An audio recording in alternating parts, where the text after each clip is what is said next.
प्रियंका भारती जो TV debates में लोगों को नज़र आती हैं, वो उन्हें सबने देखा है और सुना है। लेकिन आज हम शुरुआत में कम से कम आपकी कहानी जानना चाहेंगे कि उस प्रियंका भारती की क्या कहानी है जो पटना से निकल कर दिल्ली आती हैं। दिल्ली आती हैं तो जनरल टिकट के पैसे नहीं होते, पिताजी को टीवी बेचना पड़ता है। वो प्रियंका भारती कौन है? कौन है? एक एक महिला है और जिसकी जर्नी मुझे लगता है कि स्ट्रगल से तो भरी हुई थी, जो जनरली किसी भी महिला की होती है। पर जब आप ख़ास तौर पर ऐसे वंचित समुदाय से आते हैं, जो हाशिए पर खड़ा है, तो और भी मुश्किल हो जाता है। लेकिन मैं हमेशा से कहते हैं ना कि अपने पेरेंट्स के प्रति मैं बहुत शुक्रगुज़ार हूँ कि शिक्षित करने में कोई कमी नहीं छोड़ी, किसी तरीके से मतलब कर्ज़ लेना पड़े लेंगे पर पढ़ाएँगे, ये एटीट्यूड पिताजी का हमेशा रहा। और यही वजह है कि जेएनयू तक मैं पहुँच पाई और वहाँ पहुँची तो रास्ते धीरे-धीरे अपने आप बनते गए, तैयार होते गए, क्योंकि सफ़र तो थोड़ा मुश्किल था, क्योंकि एडमिशन हो भी गया, सिलेक्शन हो भी गया, पर सबसे पहली चुनौती थी कैंपस पहुँच पाना। दिल्ली बहुत दूर लग रहा था, सिर्फ इसलिए नहीं कि दिल्ली दूर थी ज्योग्राफिकली, इसलिए भी कि वहाँ तक शायद जाने के पैसे जुटा पाना बहुत मुश्किल हो रहा था। इसीलिए पिताजी को अंत में ये करना पड़ा। घर की टीवी थी, कुछ-कुछ पटरे थे जो घर में छत लगाने के लिए इस्तेमाल किए जाते हैं, उन सबको बेच करके कुछ पैसा जुटाया गया। पहली बार पापा भी निकल रहे थे पटना से बाहर, बिहार से बाहर, मम्मी भी थी, साथ में मैं थी, हम तीनों आए। एडमिशन करवाने वक़्त माँ थोड़ी-सी सकुचाई हुई थी, क्योंकि उनको लग रहा था कि इतना बड़ा कैंपस है और स्कूल से सीधे निकल कर के यहाँ तक पहुँच पाना, मतलब यहाँ पहुँच गए तो वो खुद में घबराहट थी कि हमेशा गर्ल्स स्कूल में पढ़ी और अचानक से यूनिवर्सिटी, उसमें भी जेएनयू, और उसमें भी 2016 का वो साल जिसके लिए जेएनयू जाना जाता है। और उस समय में आना मुश्किल था, पर एडमिशन हो गया। एडमिशन होने के बाद मुझे लगता है कि पहले अफर्मेटिव एक्शंस के कारण मैं जेएनयू में एंटर की कर पाई बीए में, पर उसके बाद रास्ते तैयार हुए, मेरिट कम मीन्स जैसे स्कॉलरशिप्स मिले, जिसके चलते सुगम हो गया रास्ता। ट्यूशन पढ़ा करके बाकी पैसा जुटाया और शिक्षा चलती रही, साथ साथ एक्टिविज्म भी चला, क्योंकि हमारे जेएनयू में नारा ही है स्टडी स्ट्रगल लॉन्ग लिव, तो लड़ाई पढ़ाई साथ साथ। तो एक्टिविज्म भी चली और एजुकेशन भी चलता रहा। बीए हुआ डिस्टिंक्शन के साथ, एमए हुआ डिस्टिंक्शन के साथ, पीएचडी में भी एडमिशन मिल गई और अभी सीनियर रिसर्च फेलोशिप भी मिल रही है, तो सब कुछ बहुत अच्छे से चल पा रहा है। फतूहा से जब आप दिल्ली आई तो क्या फ़र्क पाया आपने वहाँ के एक्सपीरियंसेस में, यहाँ आके क्या अलग लगा आपको? देखिए, जब तक वहाँ थे तो मोस्टली घर में ही रहना होता था, क्योंकि स्कूल घर, घर स्कूल, ये पूरी जर्नी रही। लेकिन उसके बाद जब जेएनयू आए तो कहते हैं ना कि हवा में ही लगता है फ्रीडम है उस यूनिवर्सिटी के, आज़ादी के मायने हवा में ही तैरते हैं। क्योंकि घर में आप होते हैं तो एक समय भी होती है, समय की सीमा होती है कि क्यों घर में ज़्यादा कमरे हैं नहीं, तो इसलिए एक पढ़ने का भी जो शेड्यूल है वो उसी हिसाब से बंधेगा कि पेरेंट्स भी किस समय सोएंगे। तो ये तो एक चीज़ थी, लेकिन जेएनयू आने के बाद आपको पता होगा 24/7 लाइब्रेरी खुली रहती है। तो लाइब्रेरी के एस्पेक्ट से मेरे लिए बहुत अच्छा था, क्योंकि मतलब जब तक चाहो आप पढ़ सकते हो, कोई टाइमिंग नहीं है। हॉस्टल की भी टाइमिंग नहीं हुआ करती है कि कितने बजे तक आप एंटर कर सकते हो, कितने बजे नहीं कर सकते हो, ये सारी चीज़ें वहाँ नहीं हैं।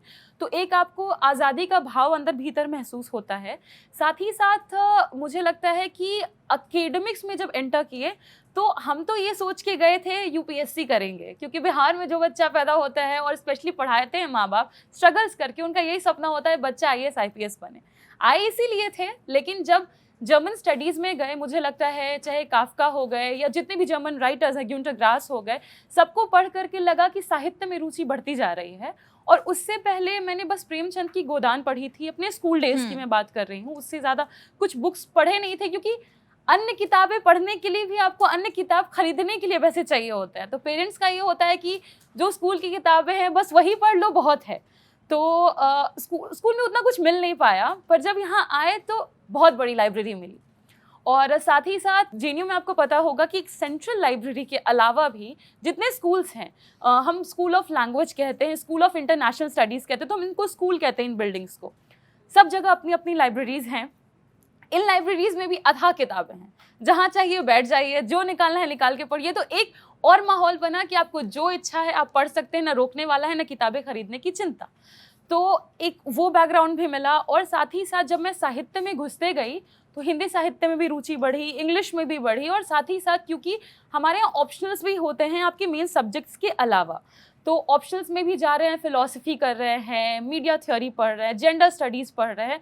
तो मुझे लगता है कि जो एक सोचने समझने का तरीका होता है उसका विस्तार भी हुआ, क्योंकि जब आप स्कूल में होते हैं आपको फिक्स चीज़ें होती हैं आपके सामने, आप वही पढ़ते हैं। पर यहाँ पे बहुत कुछ था, तो ये मेरे लिए बहुत अच्छा वातावरण लेकिन था ग्रो करने का। फोकस आपका जर्मन पर खास तौर पर रहा। हाँ। अपनी हायर स्टडीज के बारे में थोड़ा बताइए। जर्मन में मतलब मेरा बीए भी रहा, बैचलर्स भी, मास्टर्स भी और पीएचडी भी। तो मेरा फोकलोर में जो मैंने अपना थीसिस लिखा मास्टर्स का, that was feminist interpretation of fairy tales, feminist इंटरप्रिटाzione der ग्रिम्स मैशन। इसमें मैंने ये किया था creative and academic interpretation of fairy tales, जिसमें महिलाओं को किस तरीके से सबवर्शन किया जाता है या ब्यूटी के क्या कॉन्सेप्ट्स हैं, तो इनको लेकर के मैंने उनका फेमिनिस्ट इंटरप्रिटेशन किया। और अगर मैं पीएचडी की बात करूं तो अभी मेरा जो टॉपिक है पीएचडी का, that's ecological evolution of ecological consciousness in Germany 1918 to 2022, जहां पे मैं देख रही हूँ कि एनवायरमेंटल मूवमेंट्स में कहाँ पे आपको राइट विंग के कुछ ट्रेसेस मिलते हैं विथ रिस्पेक्ट टू जर्मनी। और अगर बात करें तो इंडिया में भी, भारत में भी आप देख लीजिए, गाय का इस्तेमाल किया जाना राजनीति में, उसी तरह से पिग्स का इस्तेमाल होना, यहूदियों का किस तरह से वहाँ पर रोल आता है, ये सारी चीज़ों पर अभी मेरा जर्मन के रिस्पेक्ट में काम चल रहा है पीएचडी पर। अच्छा, जेएनयू में आने का कैसे सोचा? आप जानती हैं कि जेएनयू पर एक तरह की टैगिंग है, एक तरह की ब्रांडिंग जो है वो लगती है।